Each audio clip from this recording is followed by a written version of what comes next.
mengganggu waktunya sedikit ya Bu. Ya. Nah, tugasnya ini Bu, kita disuruh wawancarai tentang dilema kepemimpinan yang ada Bu. Istilahnya kami kan belajar nih Bu dari Bu bagaimana menyikapi dilema-dilema yang ada di sekolah Bu.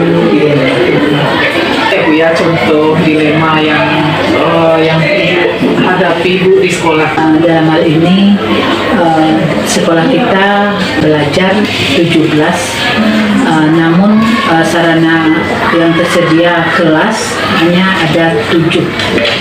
Dalam hal ini memang dilema masalah, namun sebagai kita pemegang tanggung jawab pendidikan, apalagi sekolah kita ini di lingkungan perumahan yang setiap tahun ajaran baru alhamdulillah banyak yang mendaftar. Dalam hal ini Ibu mengkondisikan hanya bisa menerima misalnya kelas 6 lulusnya 3 lokal dengan kapasitas 75 orang, ya yang Ibu terima hanya 75 orang 3 lokal. Dan dalam hal ini permasalahan yang ada di sekolah ini dengan 17 rombel terpaksa 3 shift. Shiftnya ada pagi jam 7 sampai jam 12.15, lalu shift kedua jam 12.45 sampai jam 15, lalu jam 15 sampai jam 17.15. Tapi dilemanya jumlah rombel banyak ya Bu, Ya, jumlah siswa ramai, ya, tetapi jumlah ruangan yang tidak mencukupi. Ya. Rasio kelas dengan anak tidak seimbang, tidak sesuai. Dari keputusan yang Ibu ambil Bu, dari jumlah rombel yang banyak, jumlah kelas yang sedikit, kan dalam 3 shift sehari dia Bu ya, luar biasa ya Bu ya. Apa sih Bu tantangan yang dihadapi Bu sama guru-guru di sini, sama Ibu pemangku kebijakan? Dalam hal ini mau tak mau tentu Ibu sebagai kepala sekolah ya standby pagi sampai sore. Bagi Ibu itu merupakan tanggung jawab Ibu. Selanjutnya bagi guru, terutama guru bidang studi. Guru bidang studi di sini rata-rata 2 orang dibagi menjadi 17 rombel, tidak lagi hanya 24 jam wajibnya, malah ada sampai 30. Itu betul-betul kewalahan, tapi Ibu mengkondisikannya dalam pembagian jadwal. Guru bidang studi dulu yang menyusun, nanti baru guru kelas. Itu bagi gurunya. Lalu bagi siswa, terutama yang kita muslim, tentu anak itu dia ada yang MBA. Sewaktu-waktu ada kegiatan sekolah yang mengharuskan dia pagi, mau tak mau dia MBA, tentu minta izin libur dia MBA. Lalu begitu juga waktu siang, kondisi siang kadang panas, cerah, kadang musim hujan. Akhir itu jam efektifnya tentu berkurang. Jadi itu salah satu kendalanya. Namun bagaimanapun Ibu sebagai kepala sekolah mengingatkan kepada guru, kondisikan anak untuk tetap belajar di sekolah dengan baik. Kalau seandainya latihan yang tidak terkerjakan dengan waktu yang ada, lanjutkan di rumah dengan orang tua.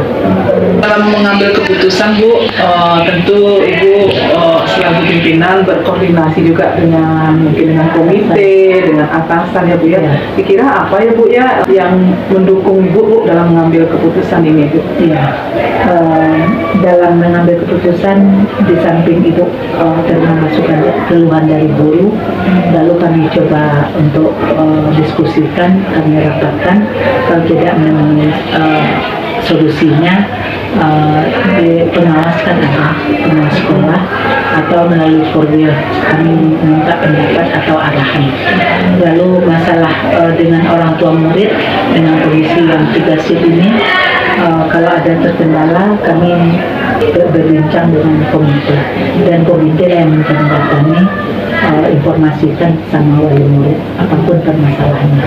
Jadi di sekolah kita ini diusahakan apapun permasalahannya diselesaikan secara kekeluargaan dan tidak melibatkan pihak-pihak lain yang tidak kepentingan. Oh, iya.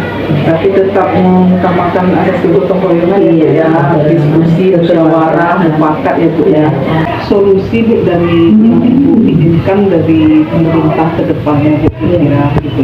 Kembali kita kepada permasalahan pertama, jadi di sekolah itu bisa berjalan maksimal, proses belajar mengajarnya dapat dimaksimalkan ya, sarana prasarananya lengkap.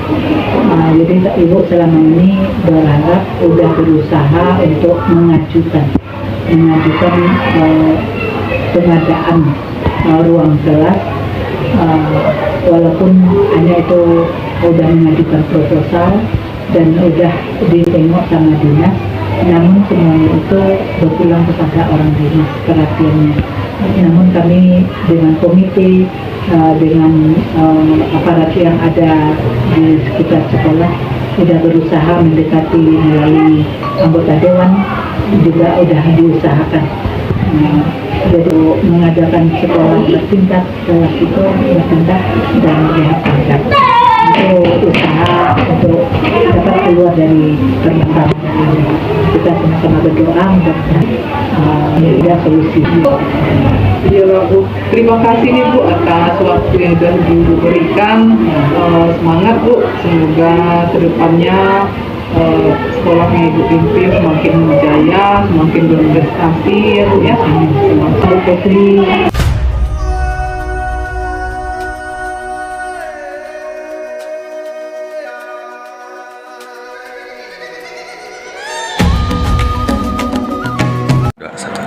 Assalamualaikum Bu. Aja ya Bu ya, karena kita ada jadwal lainnya. Gimana Bu, sehat ya Bu ya? Alhamdulillah sehat. Putri gimana? Alhamdulillah Bu, sehat Bu. Ya, cuma mengganggu waktu Ibu sebentar nih. Iya, nggak apa-apa. Ya, ada tugas Bu tentang 3.1 tentang dilema kepemimpinan. Iya. Ya istilahnya saya belajar lah ya Bu ya tentang kepemimpinan kan gitu ya Bu. Ya Bu ya. Dilema etika yang kita hadapin Ibu di sekolah ini istilahnya seperti ini Bu.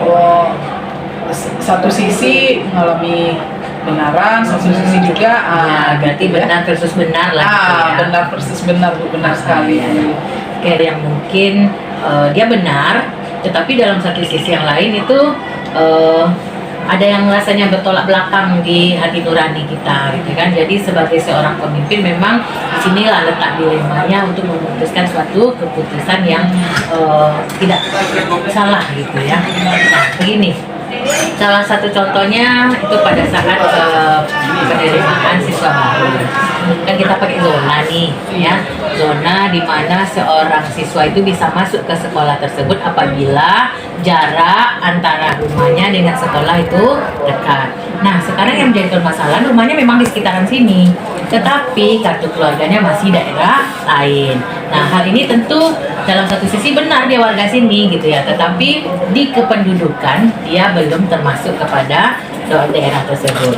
Nah, jadi ini dilema bagi sekolah yang pada akhirnya nanti ya terpenuhi dulu yang kuotanya berdasarkan input dari dinas gitu ya, nanti baru kebijakannya nanti kembali ke desa masing-masing. Nah, itu yang sudah diterapkan pada saat kita menerima siswa baru kemarin. Ya, dipanggil kepala desa, benar nggak ini warganya? Kalau memang benar ini warganya, buktikan dengan istilahnya di sini kependudukannya, apakah itu hanya surat keterangan dulu. Yang pada akhirnya kita kan tidak menyalahi aturan bahwa sekolah tetap menerima siswa tersebut karena memang berada di zona sekolah kita. Nah, itu dalam satu sisi kan benar nih warga sini, dalam satu sisi yang lain dia kakaknya nggak di sini. Nah, itu yang menyebabkan kadang sekolah mendapat ini juga dari masyarakat gitu ya, warga sini tapi kenapa tidak bisa masuk di sini. Nah, jadi itu salah satu solusinya yang yang sudah diterapkan gitu ya, dan akhirnya alhamdulillah ini berjalan dengan baik. Itu kita panggil masyarakat tempatan, kepala desanya, bahwa yang bersangkutan memang bisa bersekolah di sini asalkan ada surat keterangan dari Jadi peraturannya harus dilihat dari kakak ya Bu ya. dari Selaku pemimpin tentu dapat saya simpulkan Ibu mengambil kebijakan kebijakan bersama ya. Tapi dengan memberikan solusi demikian, berhimpun bersama kan jadinya keputusan bersama. Jadi tidak ada yang merasa dirugikan di sini, dan sekolah pun merasa nyaman, nggak ada teror segala macamnya. Kenapa sekolahnya tidak bisa menerima anaknya karena alasan-alasan tersebut. Nah, kita tetap mengacu kepada peraturan, kemudian dalam segi yang lainnya kita libat. Jadi gini Bu, kan keputusan sudah diambil Ibu. Kira-kira hal-hal apa saja yang menjadi tantangan Ibu bagi Ibu setelah Ibu mengambil keputusan tersebut? Yang namanya kita tidak bisa menyenangkan hati semua orang, gitu ya. Pasti ada yang setuju dan tidak setuju. Dari hal ini, alhamdulillah selama ini karena kita melakukannya dengan bersama-sama, dipanggil hal yang berkepentingan. Nah, tantangan yang ada orang yang tidak setuju ini bisa diredam karena ini merupakan hasil keputusan bersama. Jadi bukan tok dari sayanya, gitu ya. Tapi dari keputusan bersama yang pada akhirnya orang yang merasa tidak senang itu akhirnya setuju. Ya Bu, yang bisa kita ambil dari Delima Etika ini Bu? Ya, pembelajaran yang bisa kita ambil dari kasus dilema ini, ya, karena sesuatu yang benar menurut kita belum tentu benar menurut orang lain. Nah, kemudian yang menurut kita salah juga belum tentu salah di mata orang lain. Jadi untuk hal seperti ini, pembelajaran yang bisa saya ambil tetaplah utamakan gotong royong. Nah, kolaborasi antar pihak yang berkepentingan akan memperkecil timbulnya perselisihan. Nah, jadi dengan demikian ya kita nyaman dengan keputusan itu karena kita sudah mengambilnya secara bersama-sama. Ini nanti bisa Bu Putri terapkan kalau seandainya nanti Bu Putri jadi pemimpin gitu ya, segala sesuatu yang kita putuskan ya kita tidak bisa menyenangkan semua orang, pasti ada kerikil-kerikilnya, dan bagaimana menyingkirkan kerikil itu tentu dengan kalau kita bersih-bersih tentu dengan menyapu misalnya gitu ya, tapi sapulah dengan cara yang halus ya, dengan ajak berkontribusi di kegiatan kita tersebut. Ya Bu Putri ya. Terima kasih nih Bu atas arahannya, atas waktu yang sudah diluangkan kepada saya. Terima kasih banyak Bu Titi. Terima kasih.